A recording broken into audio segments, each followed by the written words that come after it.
Olá, amigos ouvintes, telespectadores, e com muita alegria vamos iniciar agora o segundo episódio a respeito da natureza, do conceito de natureza, do conceito de cultura que a gente iniciou semana passada. E aí, Zé, bom dia. Bom dia, Jomar. E bom dia para quem está Nos ouvindo. Pela manhã. Pela manhã. Porque senão seria boa tarde. Ou boa noite, ou até boa madrugada.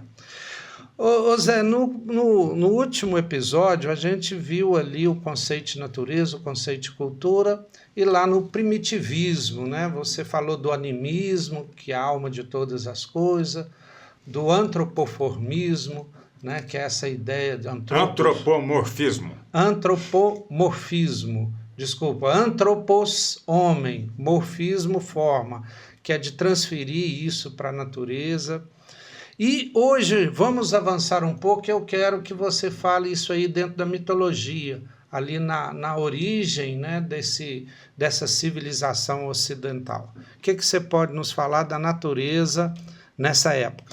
É como se a gente pensasse assim, Jomar, a gente falou da consciência primitiva, né? O feiticeiro, já era o sobrenatural. Uma, digamos assim, segunda elaboração, representação sobre a natureza. Segunda não é no sentido de diferente, mas é como se fosse um aprimoramento, não vai ter muito de continuidade, mas claro, com sofisticação, que seria na mitologia grega, que é a matriz da mitologia ocidental, né, da cultura ocidental. Eu vou citar, Jomar, quem quiser compreender isso que a gente vai estar conversando hoje, 3 obras matriciais que tratam disso.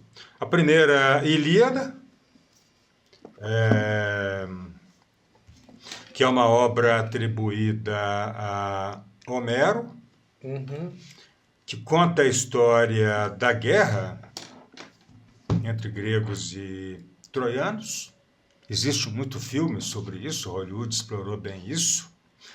E essa história, essa guerra começa, segundo a narrativa homérica, com 3 deusas, Afrodite, Palas Atena, me foge o nome da terceira agora. Hera, discutindo entre elas quem era a mais bela.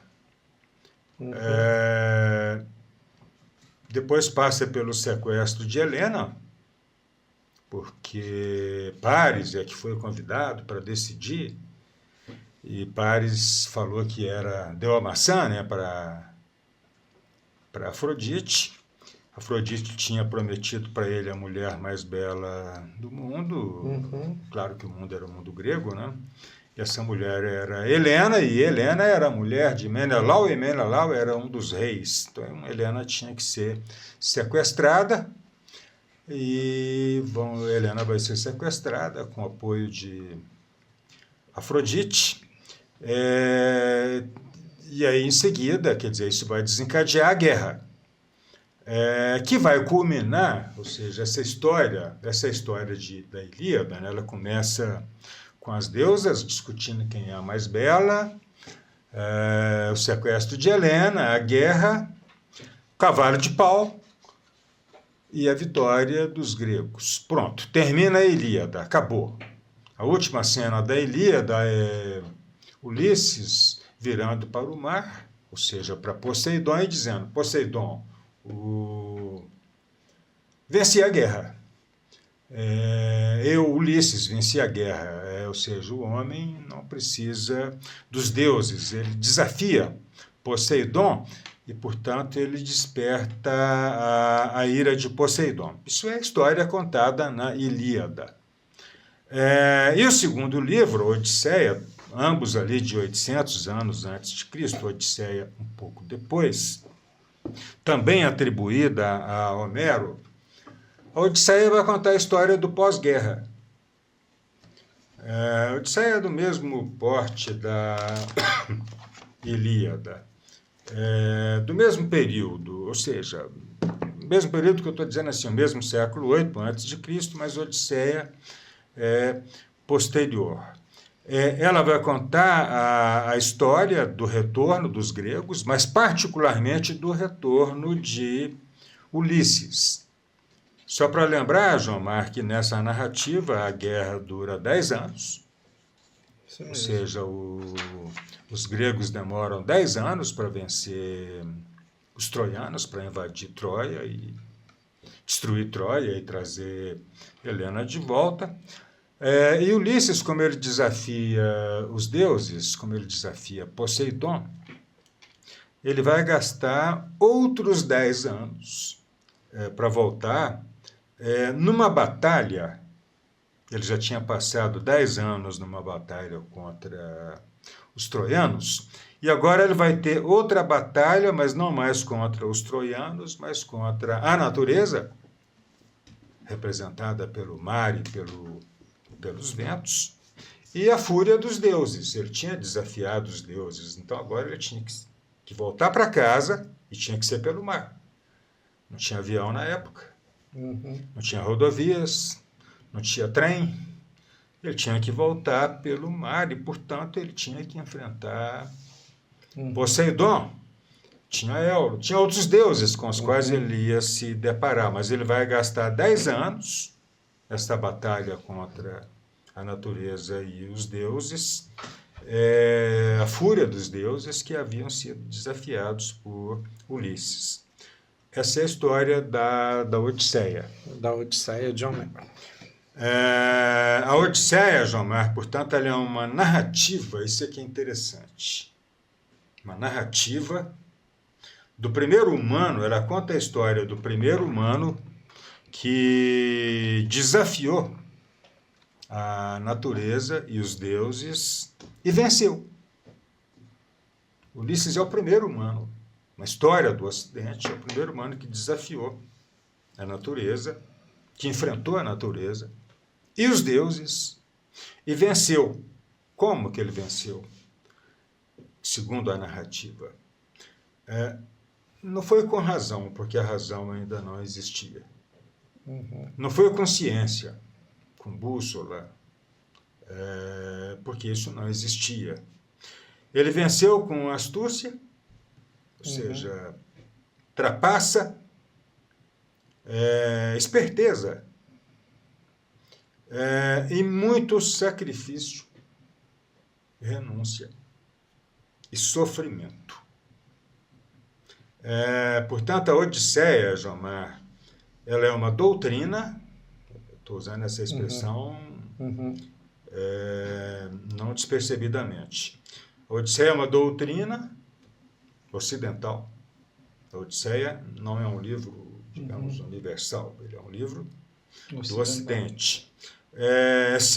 Que conta uma história, uma doutrina segundo a qual o homem pode vencer a natureza sem o auxílio dos deuses, e ela está te contando a história. Olha, se Ulisses venceu, Ulisses é humano, então o humano pode vencer a natureza sem o apoio dos deuses.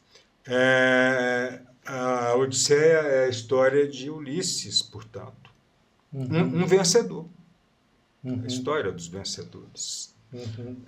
Segundo Adorno, João Mar, que a gente já conversou sobre Adorno aqui, Ulisses é o protótipo, ou seja, o modelo do indivíduo burguês.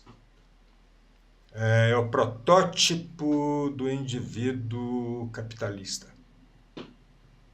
Esse indivíduo que a gente conhece hoje. Ulisses já era o protótipo dele. E por isso é que ele vence. Frio, ou seja, a frieza, observe essa ideia, a frieza presente em Ulisses, ela é um traço da alma ocidental. Calculista, utilitarista, pragmático, instrumental, isso, esperto e trapaceiro.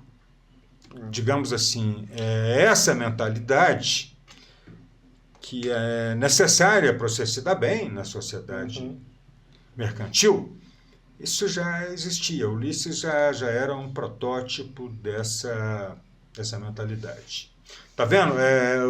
Que ideia sobre natureza está aqui nessas duas obras na mitologia?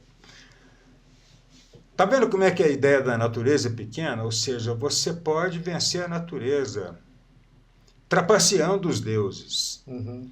Como trapaceando os deuses? Como é que era a trapaça que Ulisses montava? Ele dizia para Éolo, deus dos ventos, que Poseidon falou que era Poseidon que mandava, que ele não ia voltar para casa. Ele desperta uma inveja entre os dois deuses, e Éolo dá para ele o saco dos ventos e fala o seguinte: tá bom, as correntes marítimas não querem te deixar voltar, mas vamos ver quem é mais poderoso, se o vento ou se as correntes marítimas. Uhum. E os ventos conduzem Ulisses a quase perto de Ítaca, onde ele estava. Só que Ulisses não podia se tornar, digamos assim, refém de Éolo.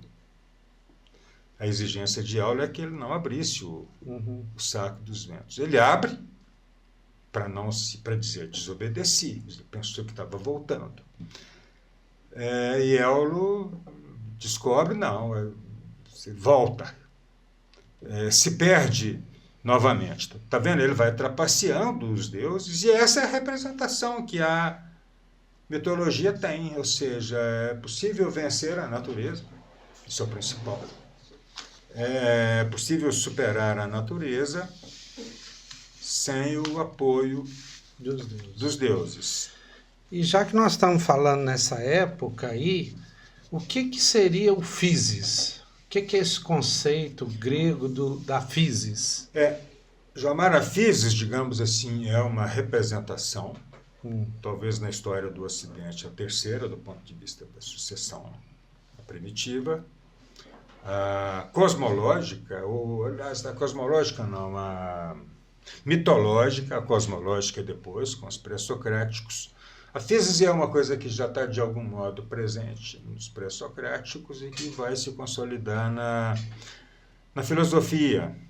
A ideia de physis é o seguinte: ela designa o processo de surgir e desenvolver-se. O que significa isso? É como se physis, veja bem, eu não estou falando da natureza, estou falando da physis, fosse a fonte originária das coisas, de todas as coisas, as naturais e as artificiais, as mentais. Tudo aquilo que existe tem origem na physis. Ou seja, a physis é aquilo a partir do qual se desenvolvem e se renova constantemente tudo aquilo que existe. A origem disso, na mentalidade grega, é a physis. Portanto, physis é o primário. O que é primário? É o primeiro. É o fundamental. É o persistente. É aquilo sem a qual nada existe. Portanto, se a physis é o primário, fundamental e persistente, o oposto disso, a cultura, é o secundário, derivado, transitório. Ou seja, aquilo que é criado a partir da physis é o secundário, é o derivado, é o transitório. A physis, segundo a concepção clássica, é aquilo que por si brota,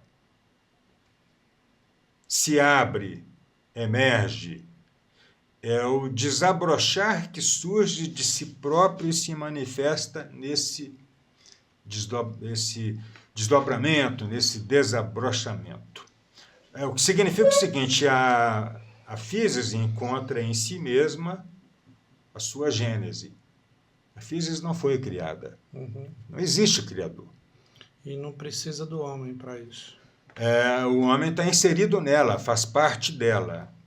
A physis tem em si mesma a sua gênese, o que significa que ela é o princípio de tudo que vem a ser.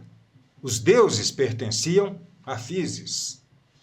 Os deuses não pré-existiam à physis. A Physis é o original, é o primário. Tudo pertence à Physis.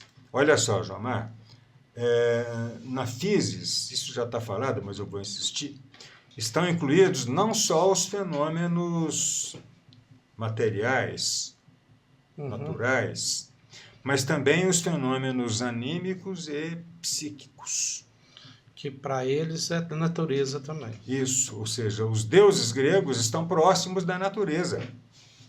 Olha que coisa interessante. A ideia da Physis é pré-socrática, já é mais depois de Não, mas de Homero. ela vai continuar de algum modo.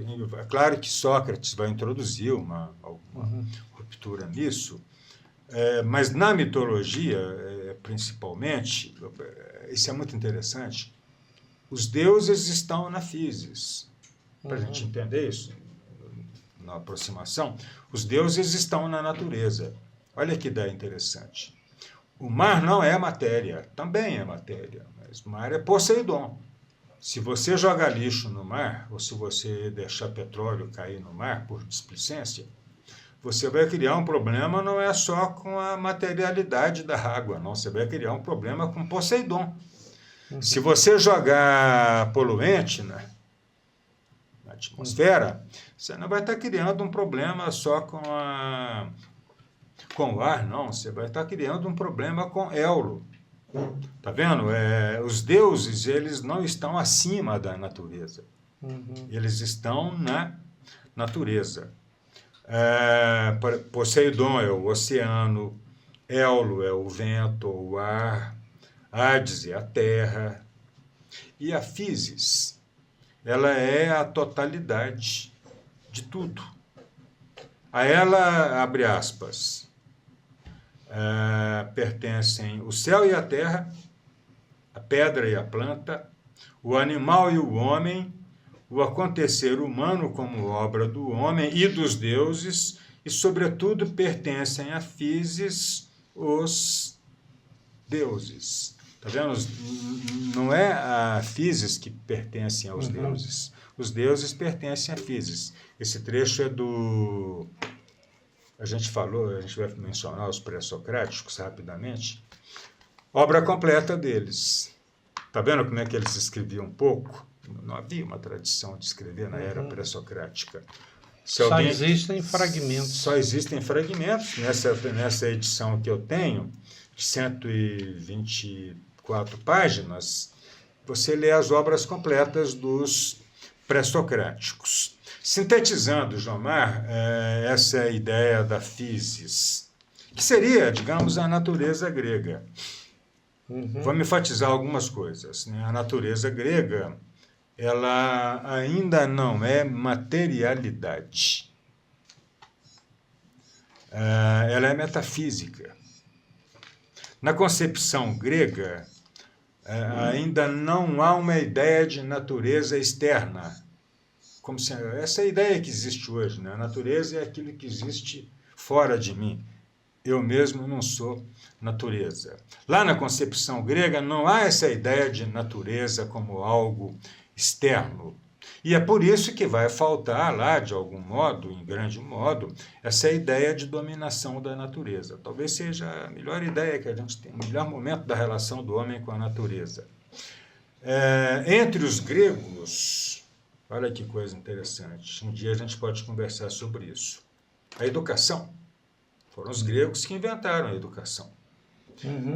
Entre os gregos,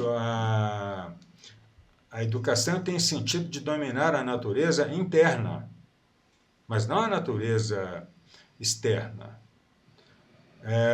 Porque para os gregos, a natureza, nesse sentido que a gente está falando da Physis, é um sujeito, ela não é um objeto. A natureza vai se tornar um objeto, principalmente para os modernos, objeto para a ciência, que quer classificá-la. O que a ciência vai fazer é tentar classificar a natureza, entendê-la, mapeá-la, quantificá-la. Está vendo? É uma ideia restrita da natureza. entender os processos. A natureza é classificável, a natureza é dominável. E para a indústria, né? A materialidade que a indústria vai ver na natureza é como matéria-prima. Agora, entre os gregos, não há uma distinção, por exemplo, entre natureza e matéria. Entre os modernos há. Uhum. Mas entre os gregos, a ideia predominante é de que o natural é mais potente do que o artificial. O que significa que, para eles, contemplar a natureza, isso vai existir na Idade Média também, contemplar é mais nobre do que transformar. Ou seja, a natureza foi feita para ser contemplada, não necessariamente para ser transformada. Nós vamos ver isso depois, mas entre os modernos, o mais nobre é transformar a natureza. Você mesmo falou no tópico anterior, citando o Leão Tolstói, o homem moderno olha para a mata e não vê mata, para a floresta, ele vê lenha para queimar. Não vê mais nada.